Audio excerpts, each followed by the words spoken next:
The Voiceover with your host, Dee Foster III, where we discuss relevant topics that affect the culture with bold, independent commentary. Get ready to be inspired, enlightened, and encouraged. Welcome to this edition of the Voiceover Now podcast. And today I'm your host, Kira Riley. I am the administrator of Wake Up Global Networks. And today, instead of hosting, we have Dee Foster III as the actual guest on the podcast today. So welcome. How are you? Welcome, Prophetess. Thank you for your invitation. I am great. All is well. And I hope the same with you and your family. Yes, we are good. Thank you. So excited about this today.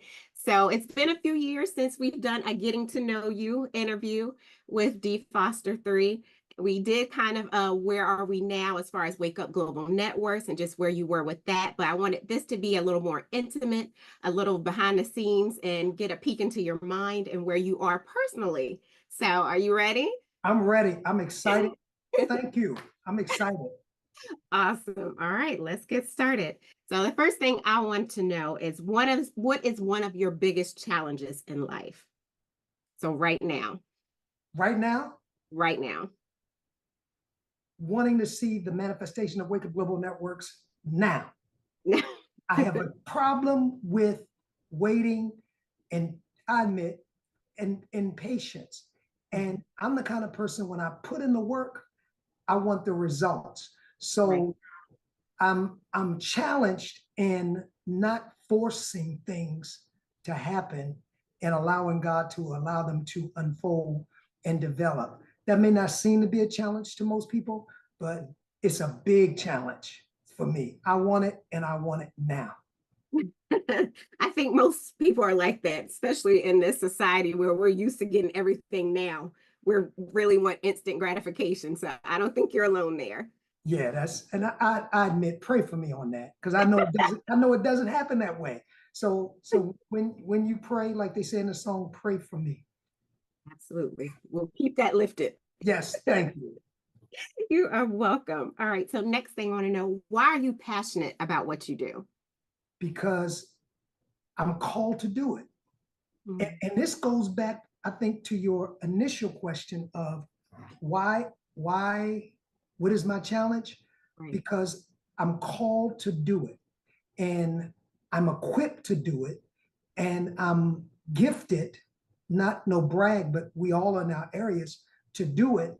So I've got the internal tools, I've got the divine instruction. And so it's no effort in doing it, because I know that that's destiny.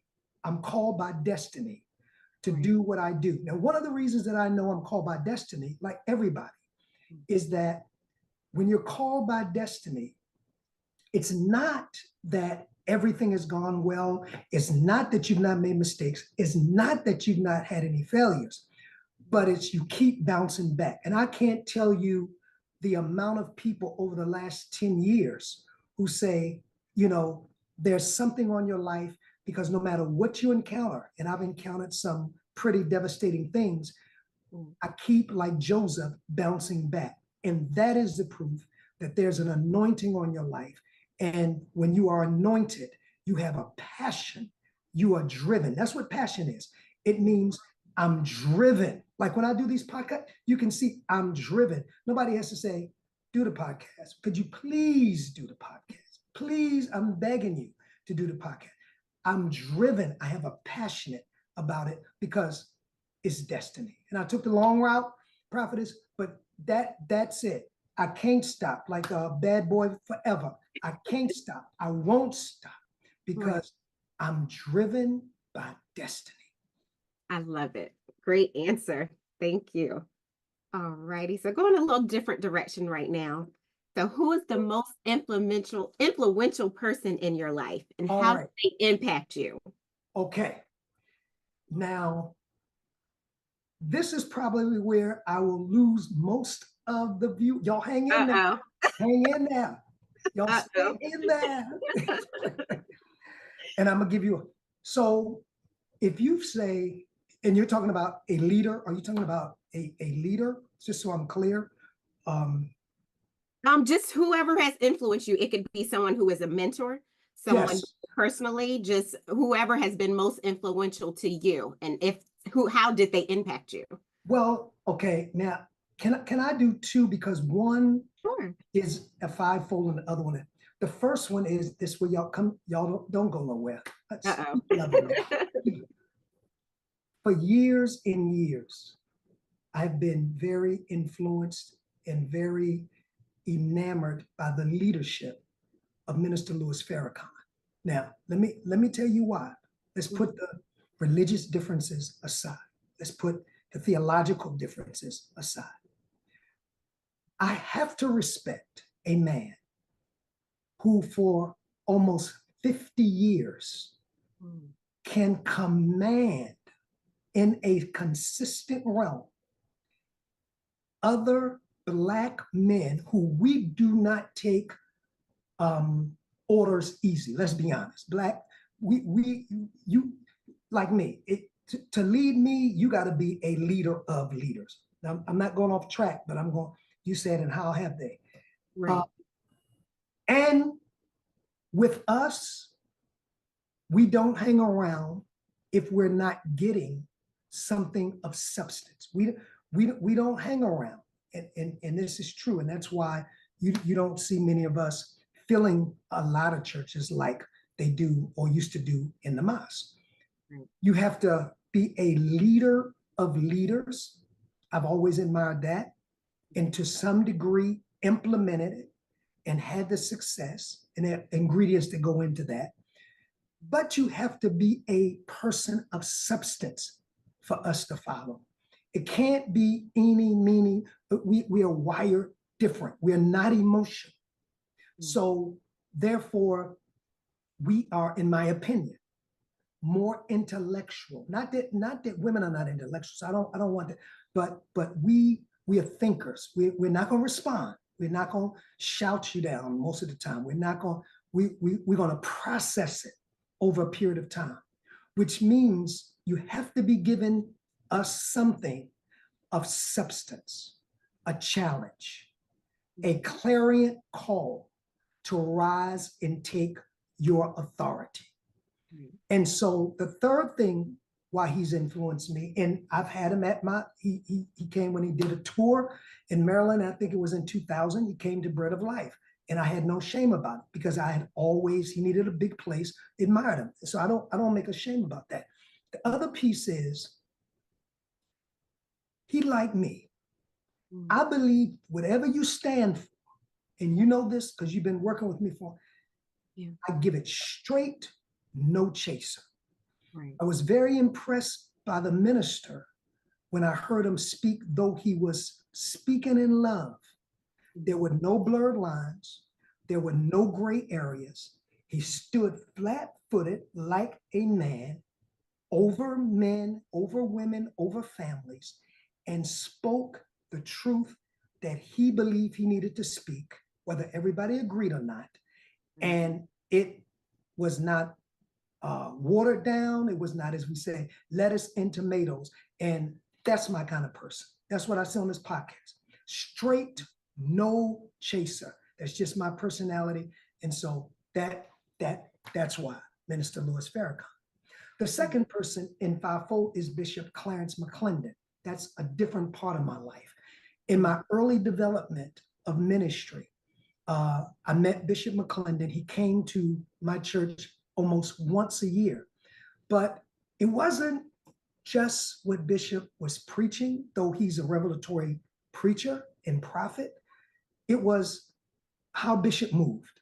I watched Bishop move. I watched even Bishop, how he commanded people's attention. And I watched him grow.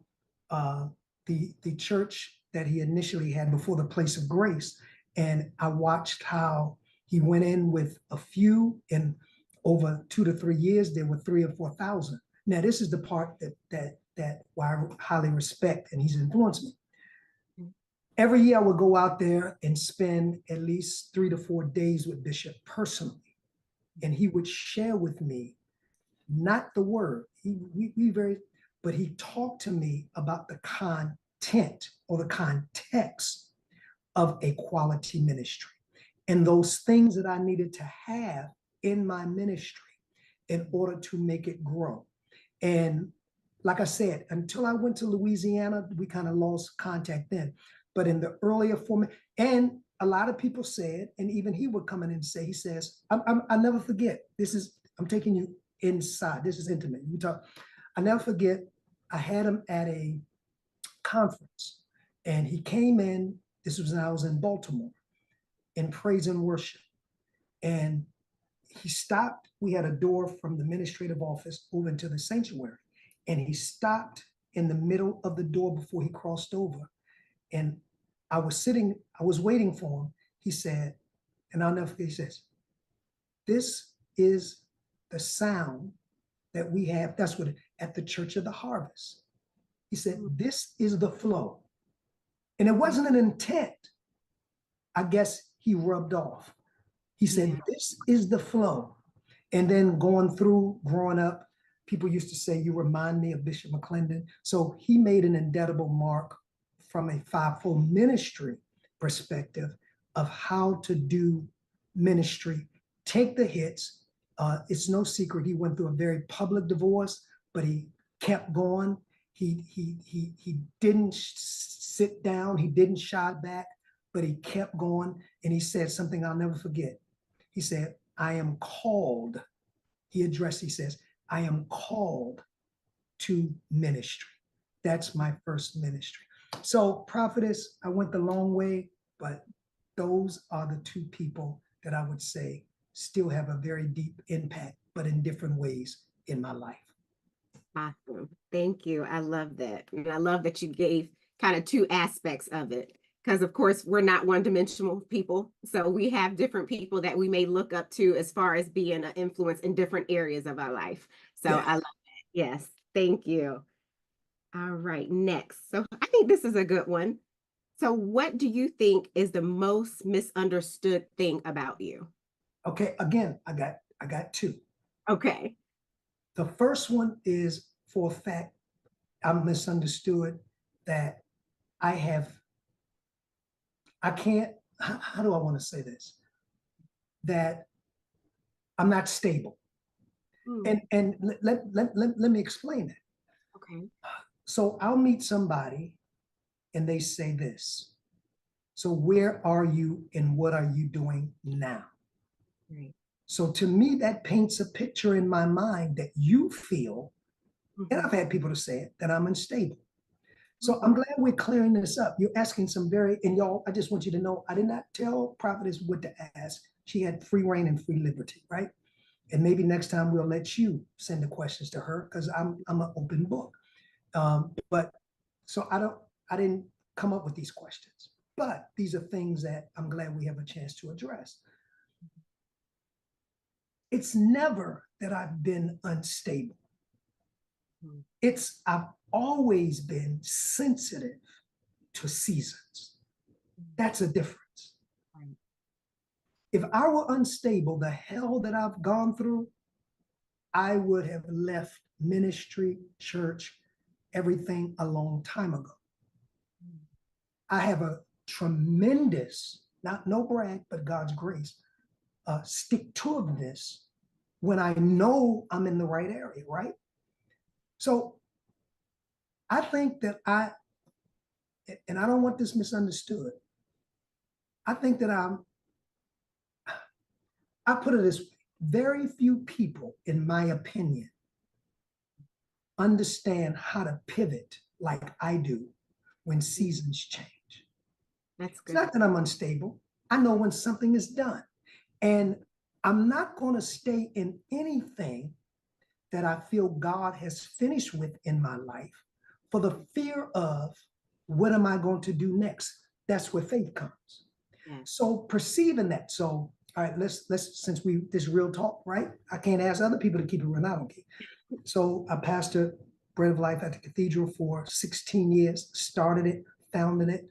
When I realized or felt my season for that was over, because one of the things I know, prophetess, and I'm still answering your question and I'm giving explanation, that I am an I'm more of an apostolic gift where I can get it started.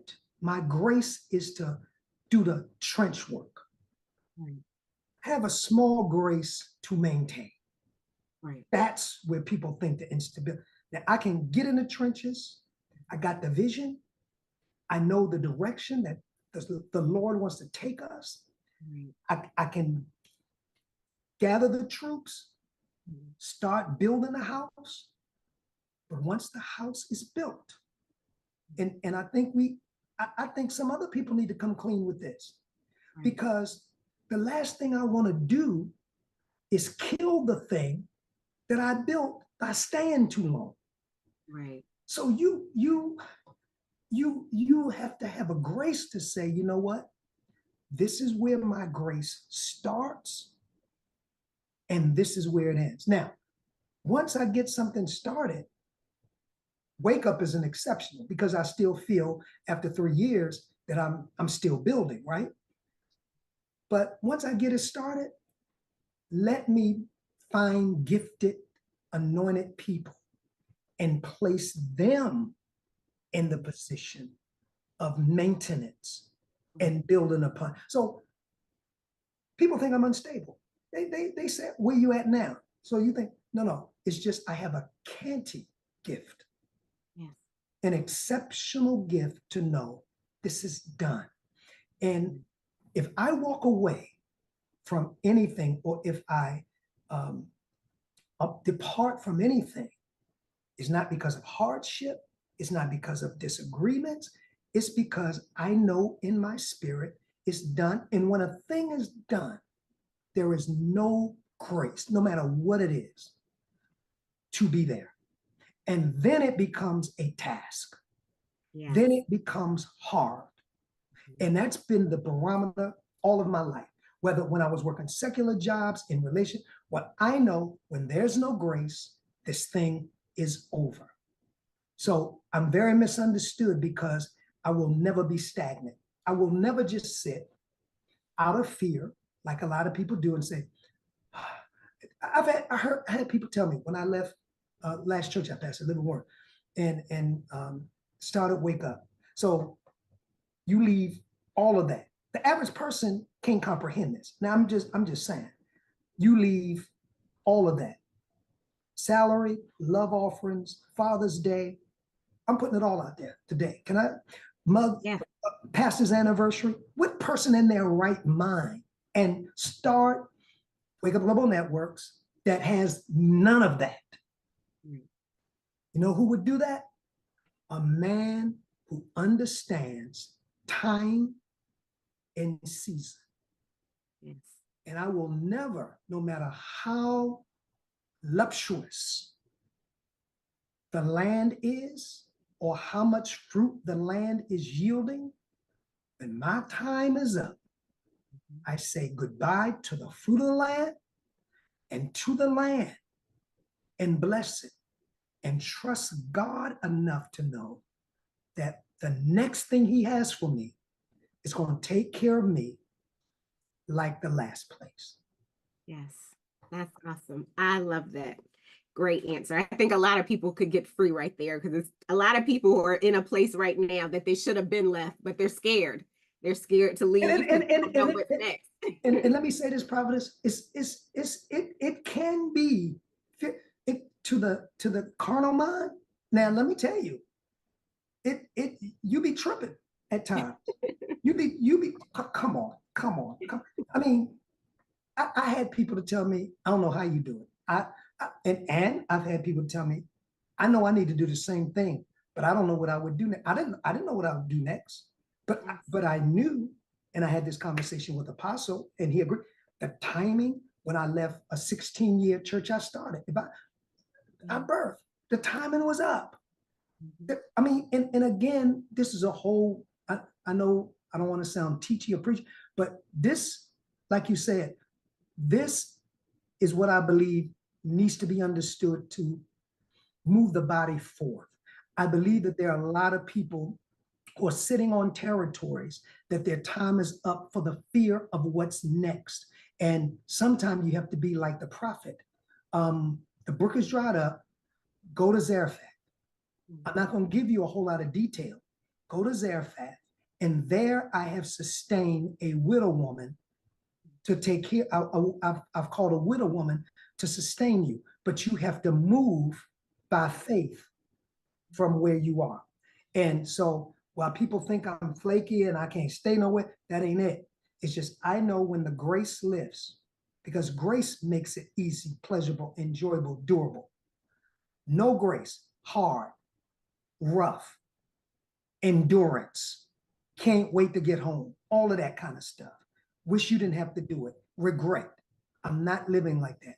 I'm moving in God's purpose, and his purpose is always surrounded by his grace. I didn't mean to preach, but you asked me a question that I'm passionate about. Yes, I love it. We can actually end right there. Make an offer, and that was awesome. So thank you. Thank you. All right. So next, what is your favorite thing about yourself and why? That I can move through seasons. Yes. That you, D. Foster, may be here today. That I'm very flexible. I can move. I love that. And here's the other piece I love, and people have complimented me on this. People will say, you know what? And I've had people to say this, and it's not something that I think I'm wearing a badge. It's just my who I am. It's like other thing. I don't really care what people think. That's the other thing I love about myself. Now, yes. I carry myself, or try to carry myself, in a reputable, upright manner. So I don't just say throw caution to the wind and live recklessly. That's not what I'm saying. But when I know I'm in the will of God, and when I know I'm doing what I'm supposed to, I don't care what people think. And I have people say, you know what? And I've had people actually tell me, say, I wish I could be like you. And I'm talking about pastors. I wish I could be what? You just don't care what people think, do you? I said, in that realm, I don't. Because if I cared what people thought, I would never move out and to do what God. When I first started my church, I'm Baptist, right? So all of my generation, my uncles, my grandfather, my father, everybody from as far back as slavery had been Baptist. I was the first to break out of and says, I'm not taking a Baptist church, because many churches wanted me when I was in house. I was like, but I've been called to start a church. First of all, that wasn't popular. And then a non-denominational church. Yeah. You gonna do what? you out there. What? No, you Baptist, you've been, no, that's not what the Lord told me. The Lord told me start a non-denominational full gospel church. And for years, I'll be transparent, none of my family except my mom came, because for years, I think, okay, I think it for the first 5 years, but you know what? I didn't care, because that's what I was called to do.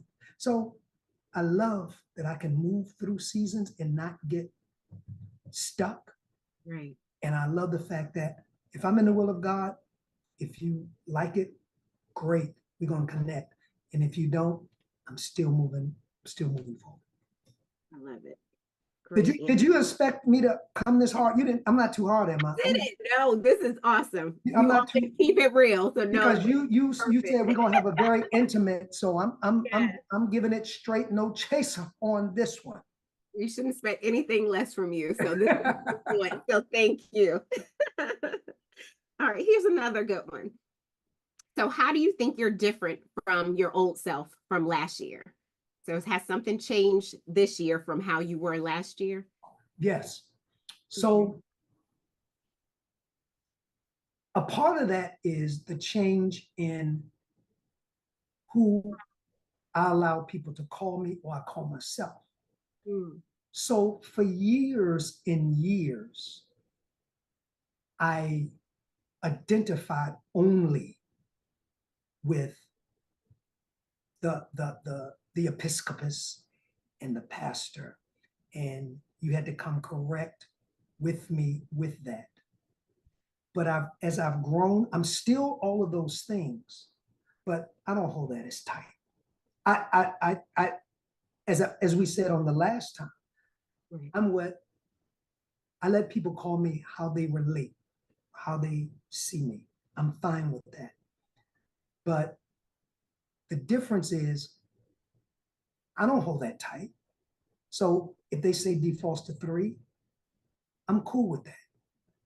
There's no rebuke. Oh, you mean Bishop? No, maybe 10 years ago, or, there's some bishops and apostles, you better always put that pronoun there, because but my identity is broader than that. It's who I am without all of that. It's who I am before I got consecrated in 2000. It's who I am before I was ordained a Baptist minister at Wayland. It's who God made me, but all of that stuff came later. So I'm not as into that. I'm not tied to that. And I don't really identify with that to the degree where I can't function if that's not in my space. Does that make sense to you? Because Yes, it does. is that Very good. All right, I'm gonna switch up the questions a little bit as go far as ahead, do what you do. I'm ready. I came born ready. Go ahead. all right, this one I was very excited to hear myself, because I would have to say I don't think this is something we've ever talked about. Okay. You have a life motto. Is it something that you live by? Yes. Okay. Let me see. Okay. This is how can I say this? Okay, I need your help on this. Okay. It's not a motto, but it's a mantra. Okay. And that is,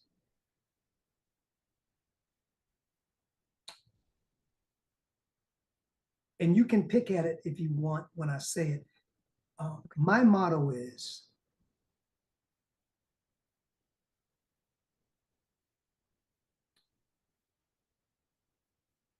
it ain't about blood, it's about loyalty. Mm. So I don't have like a motto Okay. that I say, Mhm. but I'm tied to a mantra. Okay. And that is, I expect loyalty. Right. So I don't know if because like some people have a motto, which I understand, but mine is more of a expectation Okay. more than anything. Right. It's I expect when we work or when we connect or when we come into relationship, I expect loyalty. And I have to be honest with you, and I'm glad you mentioned this, because these are a lot of things that I've always wanted to say, because a lot of people misunderstand me. And I have people all the time say, you can cut a person off. Yeah, I'm the master of cut off. I own it. The only reason I do or will is disloyalty. Mm. And let me tell you, that goes deep with me. Okay. I don't think there's ever any reason in any relationship, Prophetess, to be disloyal. Because when it gets to that point, the option is to bow out, right? But the disloyalty, see, and I pride myself in being like Jesus in this. Let me explain this. Okay. For me, it's something you never can come back for. I have to love you, but Right. to reconnect, never. Because trust, okay, this is how I say trust. And I know you asked me about my life's motto, but this is, so if I had a piece of wood, I have this iPad, right? Say it's a piece of wood, Okay. and it's whole, WHOLE, Mhm. but I take a nail and I damage it, right? And I put a hole in it. Okay. I said, oh man. So I damaged our relationship. I put a hole in it. I broke it, right? Watch this. So here's the average mind. Mhm. No worries. I'll take some wood filler Mhm. and putty the wood filler in. Okay. But to defoster 3, now I'm not saying everyone thinks like this. Even when you put the wood putty in, it's a filler. Yeah. The damage is permanent. Mm. Now, I have to forgive you, Right. but you can never have space because when the trust, not the love, I have no choice with the love. I do have a choice with the trust. I do have a choice to continue the relationship. And the only reason that D. Foster 3 has ever dismissed anybody in his space is disloyalty, not mistakes, not failures, because I have those, not flaws. But one thing I can tell you I don't have, and this is going, somebody's going to be saying, well, that sounds arrogant. No, it's true. Right. Disloyal. Mm. There are things about people that I don't even communicate. But prophetess, I will take that stuff to my grave. Although we don't communicate, although we are not still connected, Right. that's how strong I believe I give it and I expect it.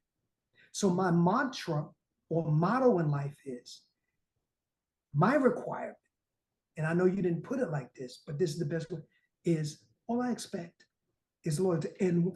And Jesus is my example. Okay. You never saw him restore Judas. Mm. Wow. You never, he went to Peter because his heart was different. Yeah. But you never heard him say, Judas, I forgive you. Judas, come on back in the fold. Because loyalty has to do with trust.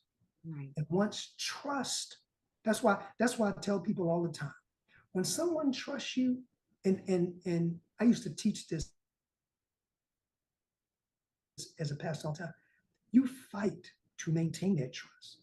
Because once the trust is gone, that's basically any relationship, whether it's marriage, whether it's business, whether it's pastor. When the trust is gone, when I can't trust you, when you can't trust me, the relationship is gone. So that's my mantra in life. Only thing I expect is the loyalty. And I'm not talking about blind loyalty. I'm talking about loyalty, the biblical loyalty. That's it. I know we're taking this another way, but No, that was good. Thank you. Very good. And I'm sure a lot of other people are going to be interested to hear that perspective from you. So yes, we love to hear new things from you. So I'm in, hope everybody else is enjoying this too.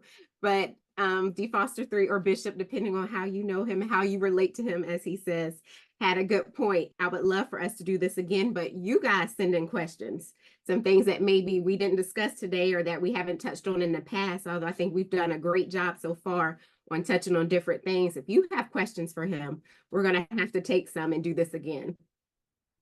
So, all right, moving on along. So what makes you passionate and what gets you motivated? When I see people growing in their area of calling, and see, I'm going to push you. And that's why a lot of people are not around me, because I will stretch you. I will push you. My job is that's what I love. So when I see a person who came and when I met them, they were 5'2", and they're a 6'8", I love it. That's what I live for. I live to see the next generation and even my generation walk excellently into their calling. Nothing more. And I just sit back with all my buttons popped off, very godly proud to see people. And that's one of my gifts.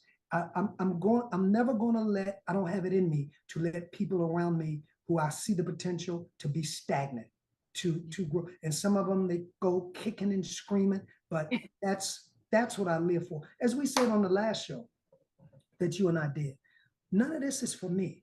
And I promise you None of this is for me.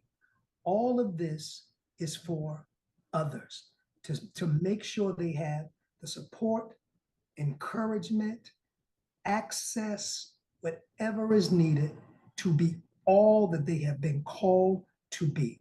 That's all I live for. So what motivates me is when I see that happen, when they can carry the torch. Case in point, on Sunday, we do the believers, the Voice of Hope Connection. We got so many things. The Voice of Hope Connection every Sunday at 7:00. Last Sunday, Minister Verona Tucker Scott did it. I was so proud. She did, and she did an excellent job at it. That's what motivates me. And she was confident. That's what I'm like, see, that's how legacy lives. Right. Legacy doesn't live by you trying to get your name out and by you trying. No, legacy lives when you take what God has given you and you invest it into somebody else. So somebody always asks me, what do you want your legacy to be? I don't care because I ain't gonna know about it. But to the point where if I put what I've been through, what God has shown me or given me into the lives of others and they are successful, you don't have to call it that. But to me, that's enough legacy. I love it. So that's what motivates me. I love it. All righty. So I think this may be our last one that I have, and then I'll let you share anything that's on your heart you want to share. So I know we've asked about where did you see Wake Up Global Networks in 5 years, but this is personal. Where do you see yourself personally in 5 years? Probably where I always wanted to go, California, right? Where my mom is from. Okay. There's something in California. I am California. So eventually I will move to, or finish moving, because I've been going out there more recent. I have all of my family from my mom's side out there. And I just feel, and anybody that knows me good knows for years, I used to go out there 2 or 3 times a year, and not for vacation because I'm called there. And to, through technology, manifest something that one of my mentors years ago, Bishop Harold Calvin Ray, started and kind of put in me, and that was to synergize Wake Up Global Networks, that name, Global Networks, and to bring people together to create this synergy of professionals and to develop this network and to oversee and to help pastors build their work, not just churches, their work, help build businesses, invest in the networks, their businesses. So I got a lot of work to do. And this is going to be global. And my job personally is, now personally, like, all right, let me say this. Personally, ain't nothing I want to do. What I mean, I done been everywhere. I don't want to go, other than move to California. I don't want to like, oh, I want to go to France. I want this car. No, personally, I don't want nothing. I mean, I want to be able to enjoy life, but it ain't like, oh, I want to go to France, or I want a Mercedes, or I could get all of that. Everything I'm living for now is for the future. So personally, I'm always thinking about how can I personally become vested in the life of others, especially giving them opportunities. And number one, exposure, helping people to get out in front of others. But, and I know it may sound religious or redundant, but personally, prophetess, I'm good. I've done all of that. I got all of that out of my system. I just want to see the next generation succeed and take what I've been through, the good, the bad, the ugly, impart it into them and see them do better than me. That's my legacy. And they don't have to say that's my legacy, but me and God, that's my legacy. My name don't have to be on nothing. Don't have to be no building named after me. People are my legacy. That's what I'm after. That's in 5 years. We're going to have this global network all around the world, and it's going to be synergy, and it's going to be unity. You watch. I love it. Yes. Awesome. Thank you. I have enjoyed this. Now, before we end, is there anything on your heart, anything you want to say or that you want to share that we didn't touch on? No, I think you did a wonderful job, and I gotta praise you. And next to Jesus, you're sitting there. I mean, y'all, let me tell you something. If it's Jesus and Prophetess Karen Riley, because this is one of the most godly women that I have ever no smoke. I don't blow smoke. Ever met, and I honor her husband Sean and her family for lending her to us, Wake Up Global Networks, and helping us birth this global international movement. So all I want to say in closing is I appreciate you more than words can say.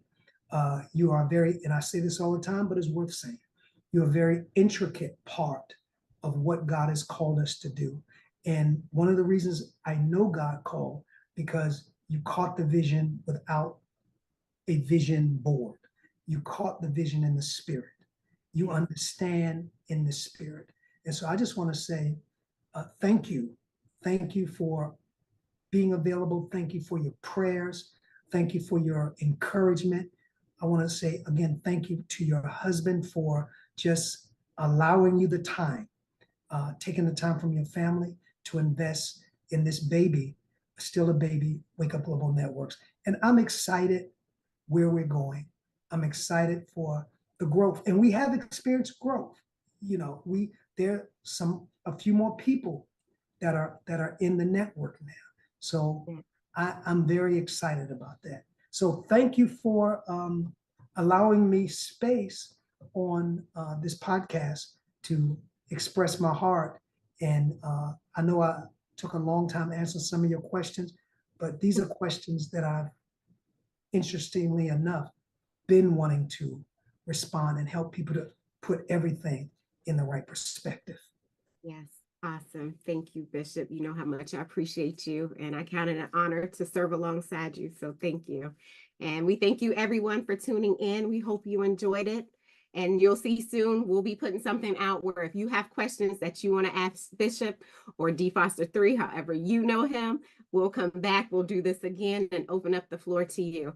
But thank you for tuning in, and blessings to everyone. Thank you for being a part of The Voiceover. Please follow us on all of our social media platforms to stay connected to our upcoming shows and guests. Instagram at The Voiceover Radio. Twitter at DPropheticI. That's the letter D, prophetic, EYE. If this show has enriched you in any way, please share The Voiceover among your circle. Until next time, keep allowing your